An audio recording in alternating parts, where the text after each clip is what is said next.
大家好，我係梁 Sir。今日咧嗰個分享咧係關於我哋嘅Level 4教學與評核指引裏邊嘅教學模式嘅一個叫指引嘅。另一個咧係案例嘅分析。我上頭都好興嘅問題話用啲實例啊，特別我哋做保安嘅，你會見到可能咧出邊有好多一啲關於保安嘅問題啊，我哋咧亦都會可以咧擺喺課堂嗰時咧同各位學員咧分享。近期有啲可能唔出市場方面可能一啲保安同一啲可能一個客點解有冇衝突啦？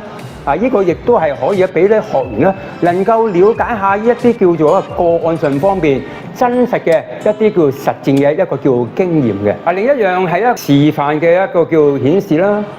我亦都會興嘅做座頭喎，通道管制啊，有啲咩可以做啦？甄別訪客啦。講冇用喎，點樣揾啲同學出嚟扮演一個角色，一個做保安，一個做訪客。到嗰時咧，兩方面，一方面就可以去投入喺呢一個咁樣叫角色扮演嘅。有咩好處啦？好多時就係可能咧個訪客態度唔好，我哋作個保安提供服務，會唔會個問題情緒智商要高咧？